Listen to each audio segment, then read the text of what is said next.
Jaron Boots Ennis' next opponent revealed, and it looks like he may have to move on from hopes of fighting Terrence Bud Crawford in what would be an undisputed fight, as Jaron Boots Ennis was promoted to the IBF welterweight champion back in November of 2023 after Terrence Bud Crawford failed to, follow the orders of the IBF. So the IBF says this: IBF welterweight champion Jaron Ennis was promoted to champion November 28, 2023. His mandatory defense is due on or before March 28, 2024. This from the chairman of the IBF, Carlos Ortiz, who stated to representatives for both boxers in a letter obtained by Boxing Scene, the leading available contender is number 3, Cody Crowley. Negotiations should commence immediately and be concluded by March 1st, 2024. If you are unable to come to an agreement for this bout within the 30 days, the IBF will call for a purse bid.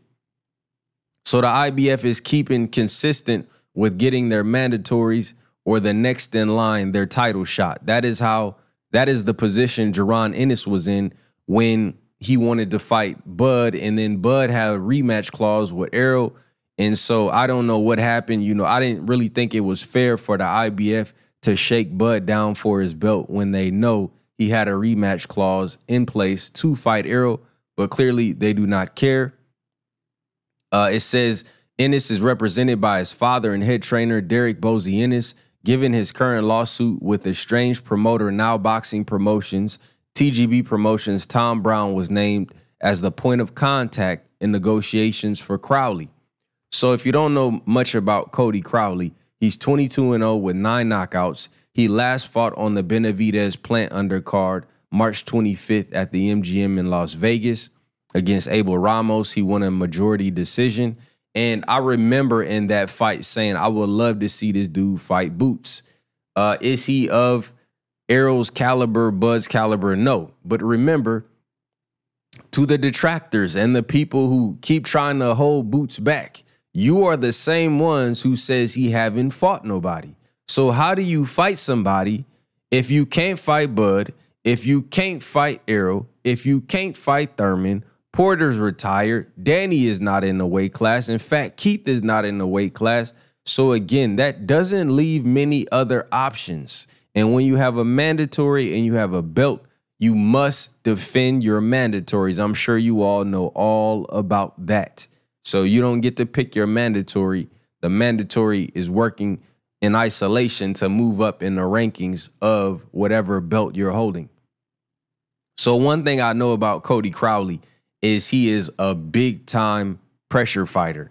He likes to basically bang on the inside, put his head in your chest and smother you. He was on Abel Ramos like a blanket in that fight. If you go back and watch that fight, a lot of you really don't watch boxing. You just talk and gossip about boxing. So you have no idea who Cody Crowley is or how he fights.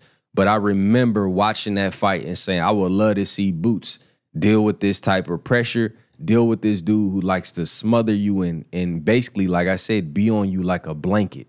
That would make for a good stylistic fight, right? I remember saying because Boots fought Karen and Karen did so much moving, right? Great footwork from Karen. And I remember people were so critical of Boots in that fight. He will not have to find Cody Crowley.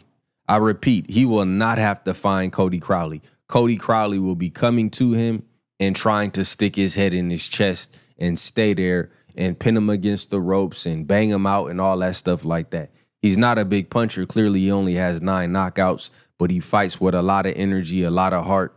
And that's what I remember about Cody Crowley's last fight against Abel Ramos, right? So, it's not the fight that I'm sure most people would ask for. The only other fight I really would like to see him fight at welterweight might have been a Rashidi Ellis, maybe.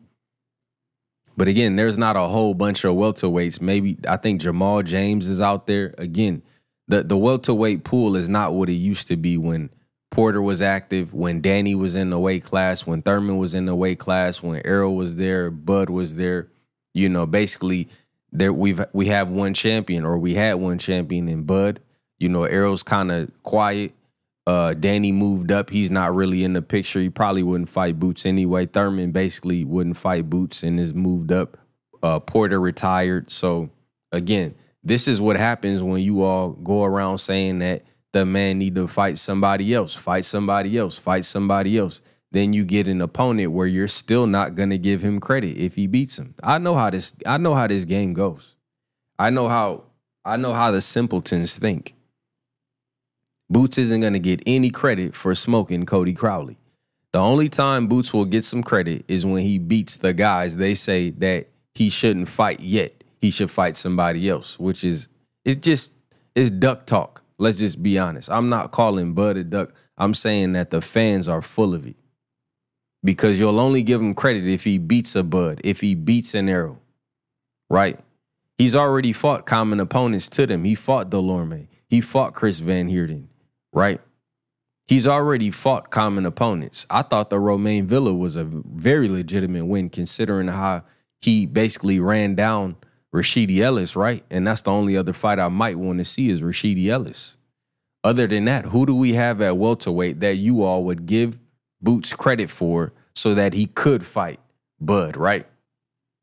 Fight this guy first and then fight Bud. Who is that guy, by the way?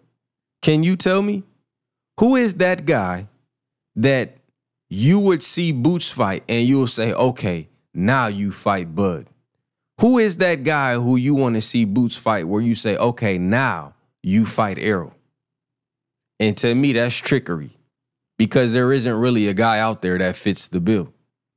You know what I mean? The man is already ranked high in all the sanctions. Well, before he became the IBF champion, he's basically ranked as high as you can get. What else do you? Oh, maybe Stanionis? You wouldn't give him no credit for that either. Right? Stanionis or something like that. Plus, no one is even asking for that fight. So, you know, you can't help who your mandatory is, like I said, and it looks like they're ordering him and that or he'll be stripped. Now, the only other thing that I would like to see Boots do, if possible, is to beat Bud or Errol to 154. And what I mean by that is use the IBF to move to 54 and try and get a title shot. Whether it's, I don't know who the IBF champion, it might be Tim Tszyu. Could be Charlo. But if he could enforce his way up to 54 where them guys might try to go next, then, you know, fight Charlo, beat Charlo, then, you know, the door is wide open. Or beat Tim Tszyu and the door is wide open. So he could do that. I don't know if it's too late to do that. It might be too late, you know, because they've already given him basically direction. And this, if he avoids this, they'll basically promote the next person, right? Because... or they'll have Cody Crowley fight for the vacant title or whatever. But, you know, there's always politics in these sanctioning bodies. But like I said, it looks like Boots will have to move on. And I don't think he's going to get any credit for beating Cody Crowley, even though he's undefeated. He's just a solid challenger to me. That's it. You know, I don't see him as, like I said, I don't think y'all going to give him any credit for this fight. But I think stylistically it might be a fun fight because he does, again, try to smother you and blanket you and run you down. And I don't think he's going to be able to do that with Boots. And if he does, he's going to pay severely. So let me know what y'all think in the comments. Ennis versus Crowley looks like it's on the way.